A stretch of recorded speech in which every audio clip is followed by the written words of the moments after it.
Hi, everyone. Judge Andrew Napolitano here for Judging Freedom. Today is Monday, May 19th, 2025. Professor Jeffrey Sachs will be here with us in just a moment, but first this. While the markets are giving us whiplash, have you seen the price of gold? It's soaring. In the past 12 months, gold has risen to more than $3,000 an ounce. I'm so glad I bought my gold. It's not too late for you to buy yours. The same experts that predicted gold at $3,200 an ounce now predict gold at $4,500 or more in the next year. What's driving the price higher?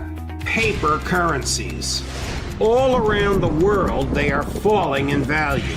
Big money is in panic as falling currencies shrink the value of their paper wealth. That's why big banks and billionaires are buying gold in record amounts. As long as paper money keeps falling, they'll keep buying, and gold will keep rising. So do what I did. Call my friends at Lear Capital. You'll have a great conversation, and they'll send you very helpful information. Learn how you can store gold in your IRA tax and penalty free, or have it sent directly to your doorstep. There's zero pressure to buy, and you have a 100% risk-free purchase guarantee. It's time to see if gold is right for you. Call 800-511-4620, 800-511-4620, or go to LearJudgeNap.com and tell them your friend the judge sent you. Professor Sachs, welcome here. My dear friend, always a pleasure. Thank you for your time. Is Israeli Prime Minister Benjamin Netanyahu under any serious pressure to stop the genocide? He is under worldwide opprobrium. Israel has lost the support of almost all of the world and much of the American people.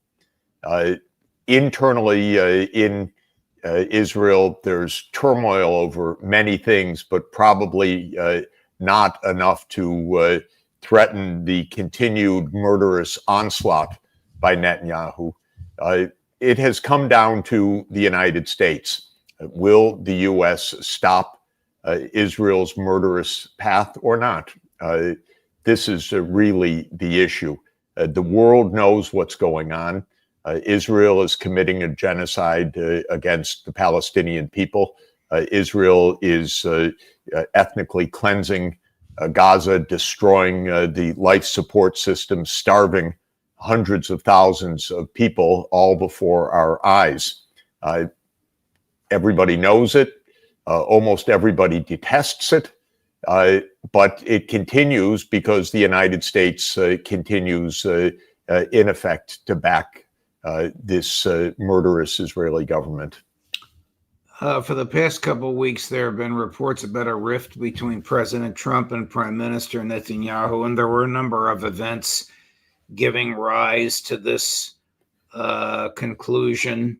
The American direct negotiations with Hamas, the president's trip to the Middle East, which ostentatiously didn't go to Israel, the cessation of the bombing of the Houthis, the cessation of the sanctions on Syria.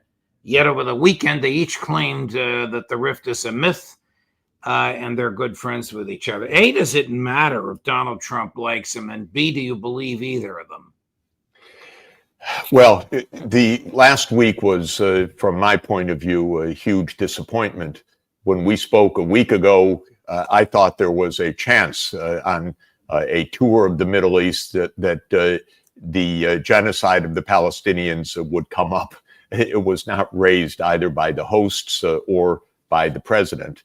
The week went on with deals and bargaining and feasts and so forth as the people of Gaza were being starved and many to death. So nothing was said last week in public. Maybe things were said in private. I'm not giving up on the basic fact that support for Israel is utterly against U.S. interests if what Israel stands for is mass murder. And so there is no interest of the United States legitimate interest in backing what Israel is doing. And as in so many other issues in the world, there is a clear point to all of this, which is that the current Israeli government wants to rule over all of the land of Israel and Palestine. And that means either an oppression of the Palestinian people, or their expulsion, or their slaughter. So it's very simple. Will there be a state of Palestine or not? Netanyahu says no. More than 180 countries of the United Nations say yes. And the United States so far vetoes a state of Palestine as a member of the UN.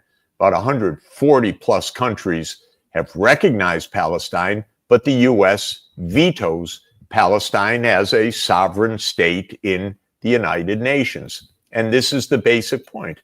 It comes down to a vote of the US.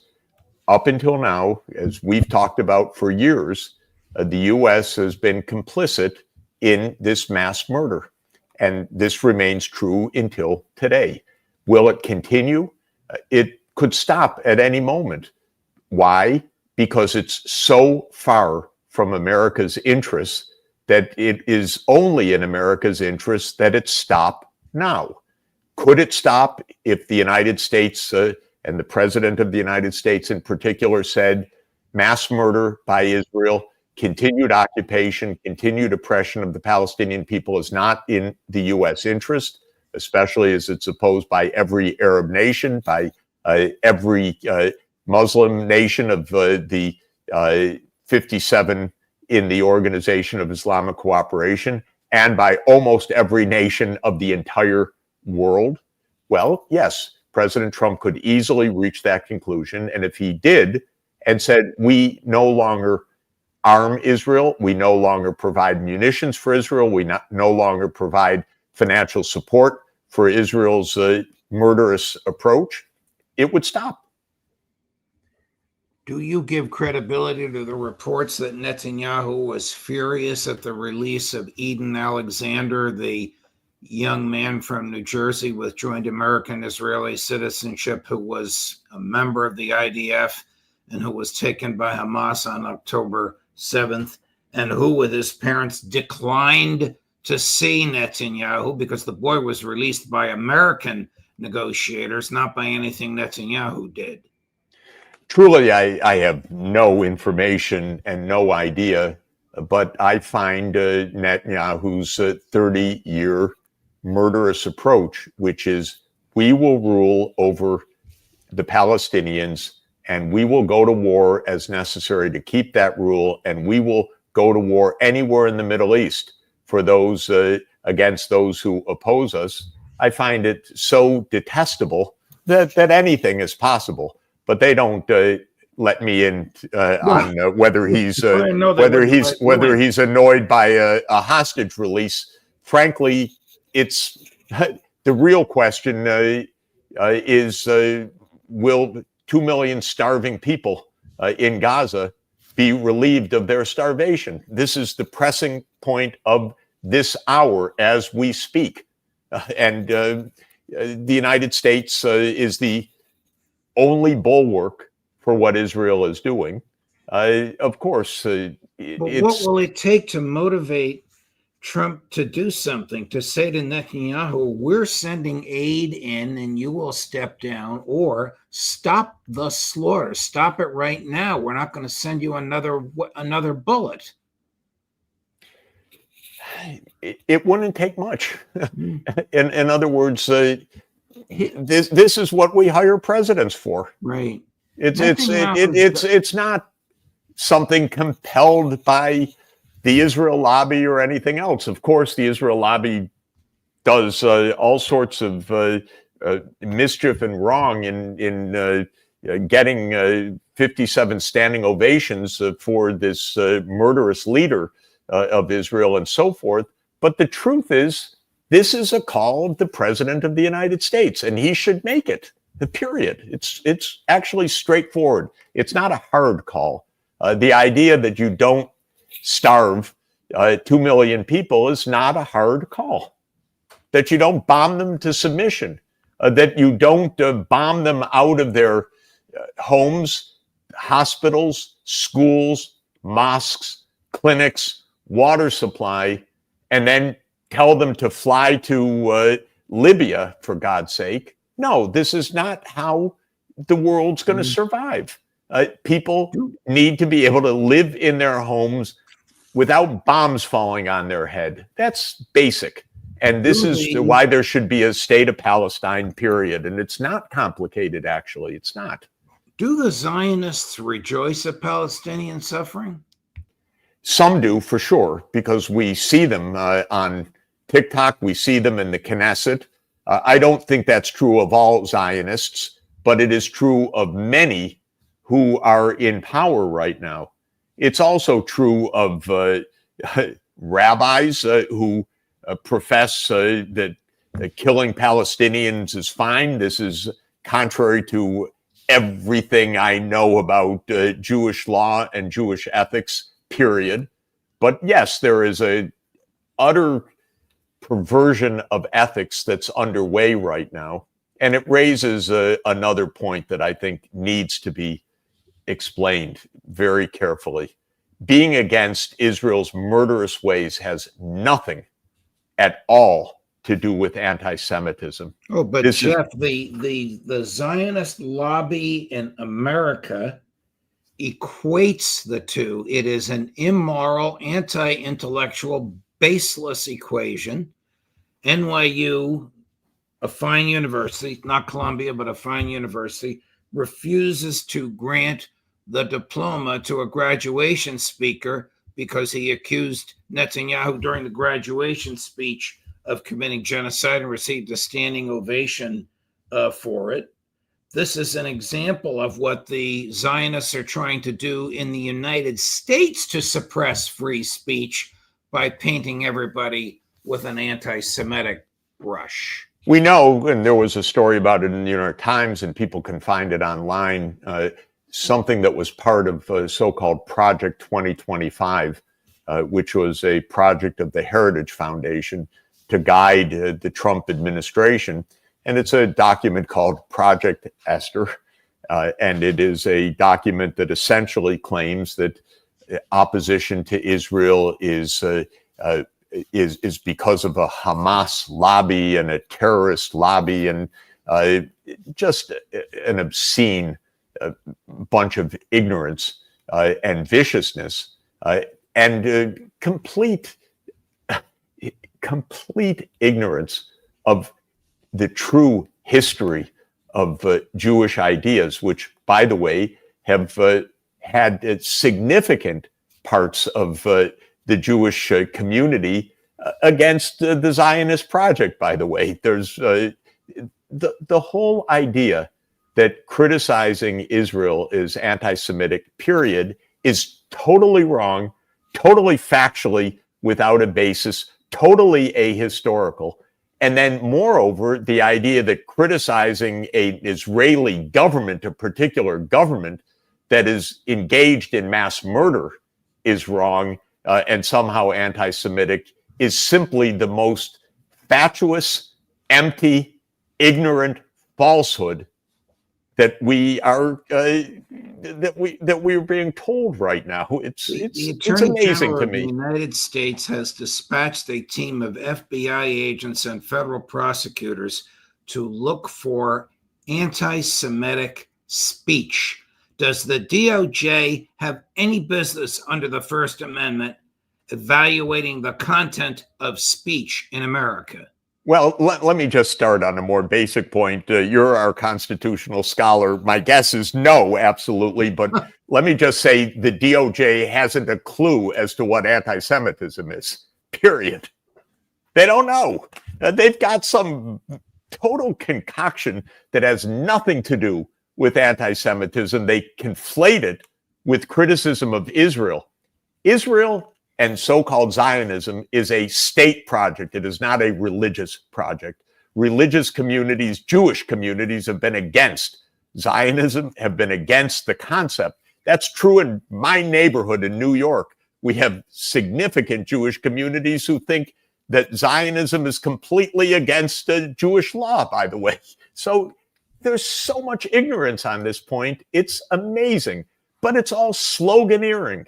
And it's interestingly, by the way, just as a footnote, a lot of it is coming not from Jews, it's coming from evangelical Christians. Yes, and their definition, biblical yes, literists. Their definition of what this is about, based on a literal reading of the Bible, it's a kind of madness, actually, what's going on. But people don't know, and there is no factual base of the claims that are being made.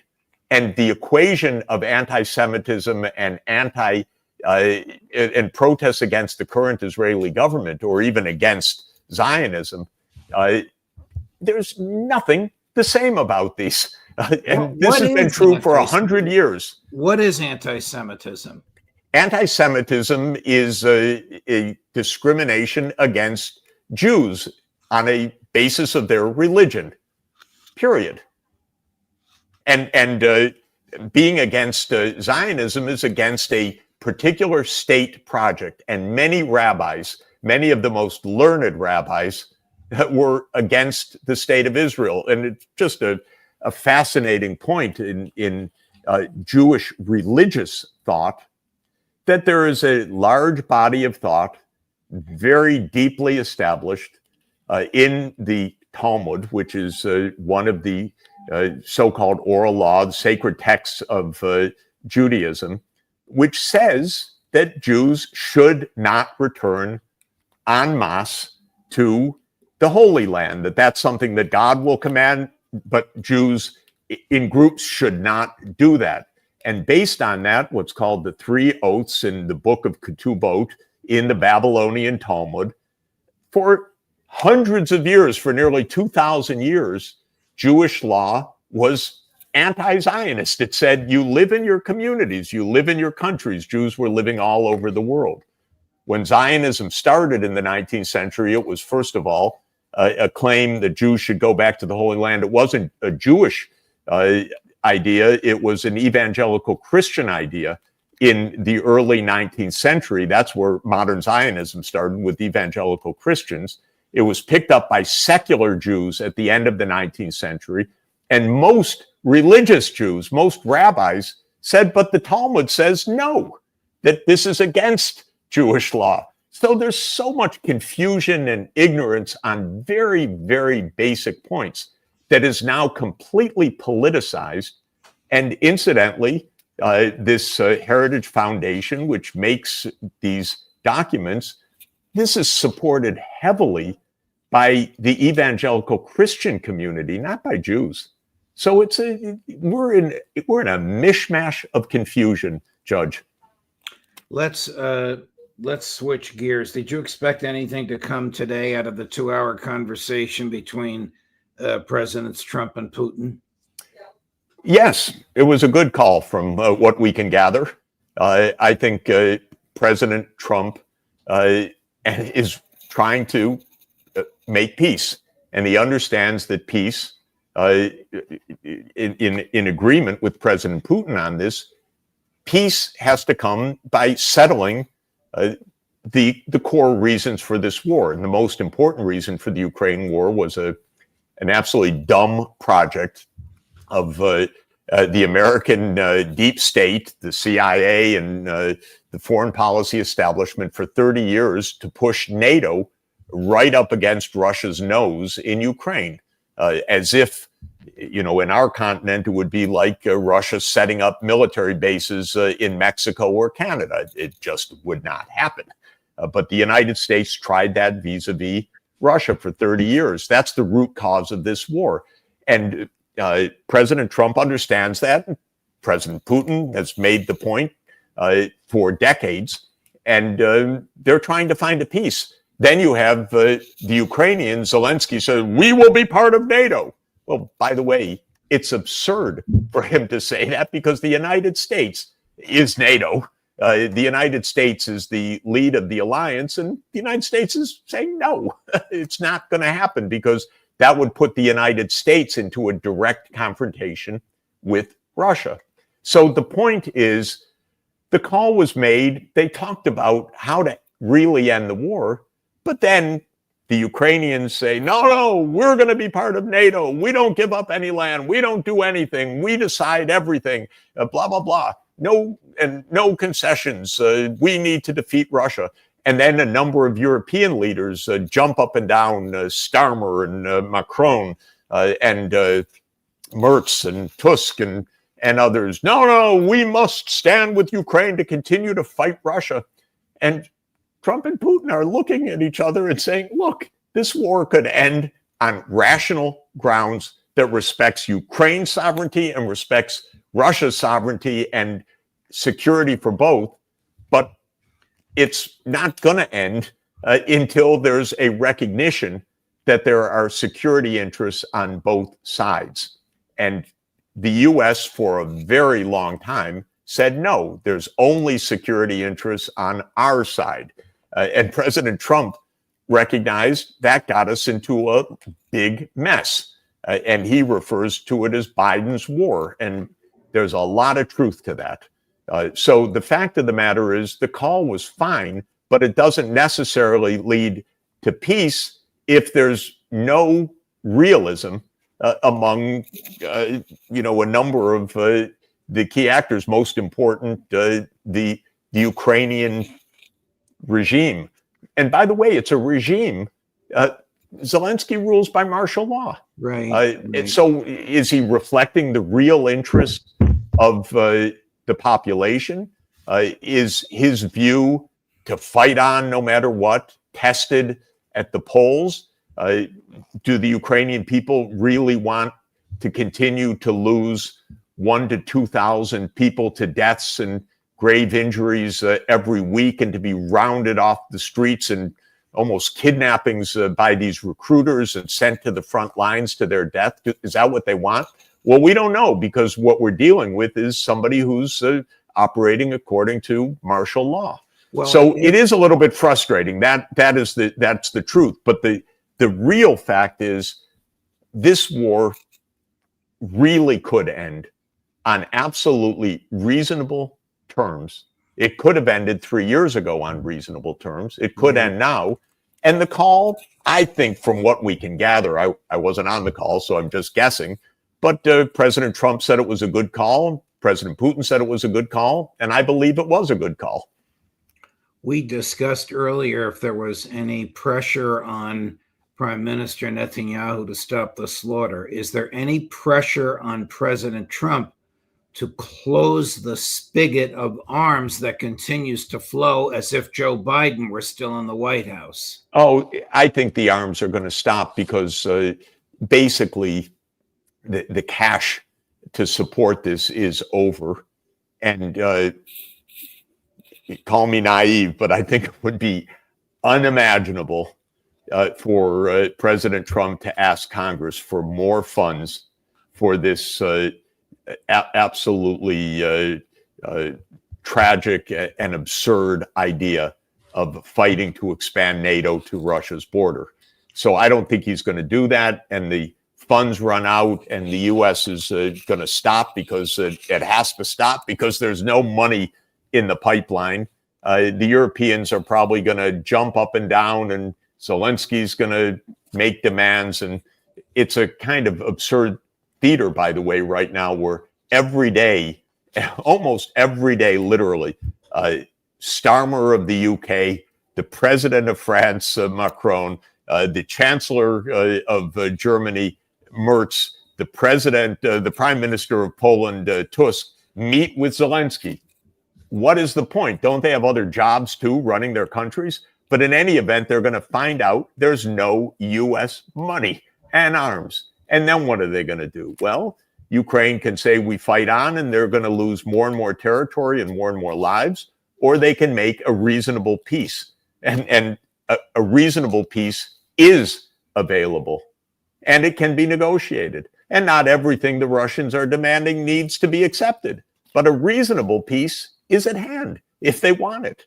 Well, do you think that that the Russians would accept anything less than no NATO, Crimea, and the four oblasts that we've all been talking about, recognized as part of Russia, and Ukraine as a neutral country? I think non-negotiable is no NATO and Ukrainian neutrality. This is the core of the war. Well, and Crimea. Well, I was just going to get on to the territorial issues. Okay, please do. Crimea is absolutely, for long and deep reasons, including the attempt of NATO to kind of grab it in 2014. Crimea is not going back. It's been the base for the Russian naval fleet in the Black Sea since 1783. And by the way, it was just a lease that Russia had. Russia wasn't claiming Crimea until the United States, these dunderheads, overthrew a government in 2014, and the new government comes in and says they don't want Russia in Crimea anymore. Well, then the Russians said, sorry, that's where our fleet is, and they arranged the referendum and claimed Crimea. So this is something brought on their heads by the United States project. This is the point. Crimea is not going back. In effect, the eastern Ukraine, which is very heavily ethnic Russian, Donetsk and Lugansk, they're not going back either. There's, again, a deep backstory to all of this that would take us a little bit far afield to go into all the details. But basically, Ukraine blew it between 2014 and 2021 when Russia wasn't demanding those territories at all, but helped to negotiate a treaty in which those ethnically Russian oblasts or regions would have autonomy within Ukraine. And the Ukrainians and the Americans, in their stupidity, said, no, not good enough. We don't need any autonomy for the ethnic Russian regions, even after a treaty was signed and voted by the UN Security Council unanimously. This is American arrogance again, and Ukrainian stupidity, I'm sorry to say, blowing it because they had the chance to keep everything, but they couldn't abide by agreements that they reached and that were part of international law as unanimous resolutions of the UN Security Council. So those two are not going back. Then there are two others that I think are more creative things are going to be done in the end if anyone seriously negotiates. If they don't negotiate, Russia's going to continue to take all this territory and continue to advance on the battlefield.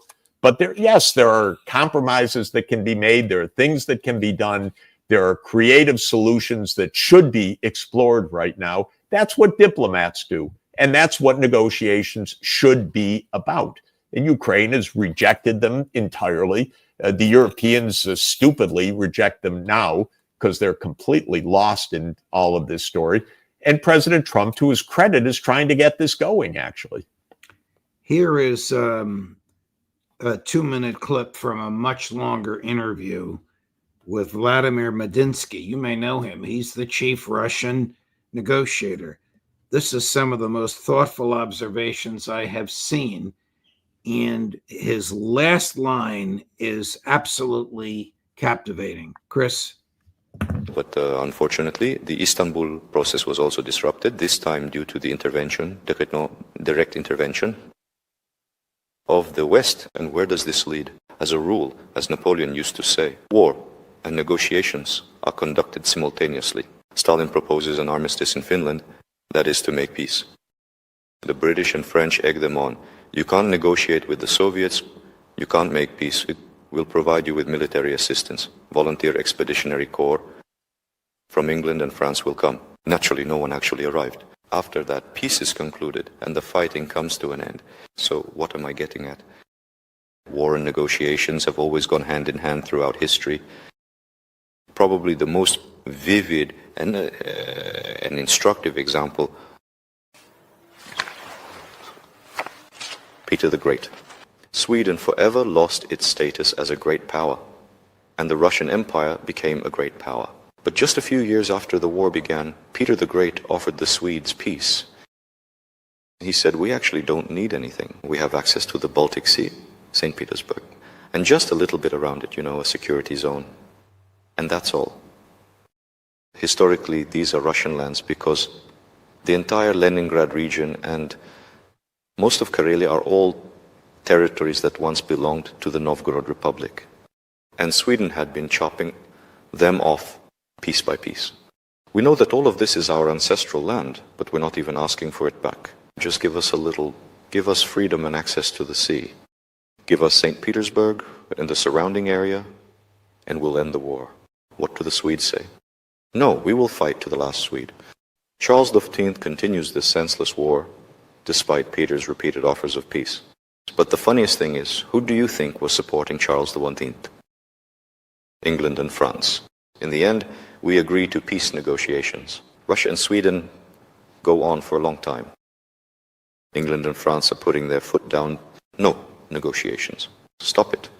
Let's do it through intermediaries, through us instead, because it benefits them when two major powers are fighting. In the end, these peace talks led to nothing.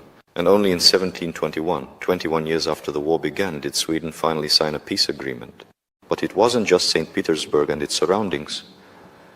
It was a significant part of Karelia, the Leningrad region, the Baltics, and of course, St. Petersburg itself. And most importantly, Sweden forever lost its status as a great European power. There you have it. Well, it's about how, in such a remarkable way, history keeps repeating itself for us. Time used to pass slowly. Now everything is moving much faster. Bismarck, who was an ambassador in St. Petersburg for many years, he always said, never. Try to deceive the Russians or steal something from them, because time will pass. And sooner or later, the Russians always come to reclaim what is theirs. This reminds me of one of your lectures, Professor Sachs. That's a great history lesson, but the part that I think is absolutely right, the British never stop. Right. The British have been warmongers. The British have been after the Russians since 1840. There's a remarkable book written in 1950 by a historian named Gleason. It's called The Genesis of Russophobia in Britain. In other words, where did British hatred of Russia come from? And it looks at the dates 1815 to 1840. Why? Because in 1815, Britain and Russia were allies defeating Napoleon. 25 years later, Britain regarded Russia as its mortal enemy. So this historian tries to find out why. And what he discovers after about 450 pages is no reason except Russia was big and the British Empire was unbounded in its arrogance, and it didn't want any other big country, so it came to hate the other big country. Not because anything that Russia did, just Britain hated it.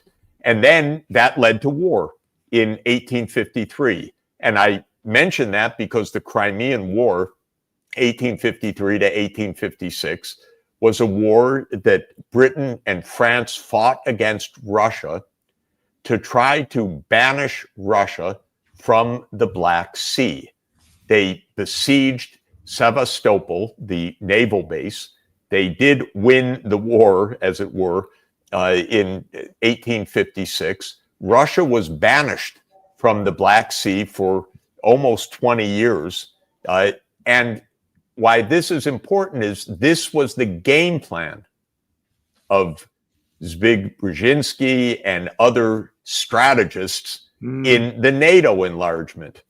Why we are at war in Ukraine right now is that back in the 1990s, these folks had the idea, let's surround Russia in the Black Sea. Right. Let's make NATO have not only Turkey, which was a major NATO country on the Black Sea, but let's include Ukraine, Romania, Bulgaria, and Georgia. And if people pick up a map and look at what that means, the idea was like Britain and France in the Crimean War, let's banish Russia from the Black Sea. And Brzezinski wrote in 1997, Russia can't do anything about it. You know, it's a second-rate country.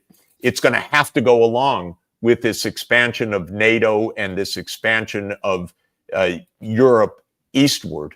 And of course, he was completely wrong about that and got the United States trapped in this war. Trump is trying to extricate us from this war right now, and he's doing the right thing. And he should do exactly the same, by the way, with Netanyahu, as we talked about, extricate us from that absolutely obscene war as well.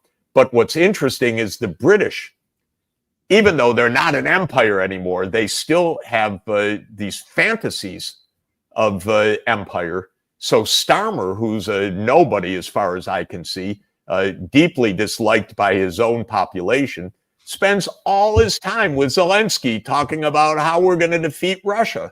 It's just crazy.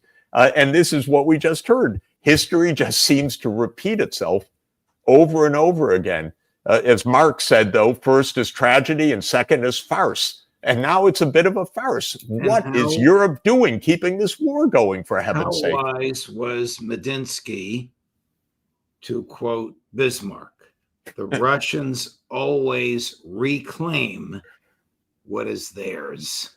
But by the way, Bismarck was so clever and kept Europe from conflagration, which Europe is so prone to doing because they hate each other. They have their memories. They constantly accuse each other of perfidy when they've each been on one side or the other attacking the other. And Bismarck had the stable hand throughout most of the second half of the 19th century until he was fired by the young Kaiser Wilhelm II, who then marched his country into complete disaster in the 20 years after he dismissed Bismarck. So you need some stable hands in this that know what they're doing. Professor Sachs, thank you very much. Great history lesson, great analysis, both of the Middle East and Ukraine. I deeply appreciate all you do, and thank you very much for your time, my dear friend. Great to be with you. We'll see you next week. Yes, thank you. A great, brilliant, and gifted conversation. Tomorrow, Tuesday, Ambassador Charles Freeman at 8:30 in the morning. Patrick Lancaster live from India at the India-Pakistani border at 10 o'clock tomorrow morning. At 11 o'clock, my longtime friend, the great Ralph Nader. At 2 o'clock in the afternoon, Colonel Douglas McGregor. At 3 in the afternoon, Colonel Karen Kwiatkowski. A full day for you. Thank you for watching. Judge Napolitano for Judging Freedom.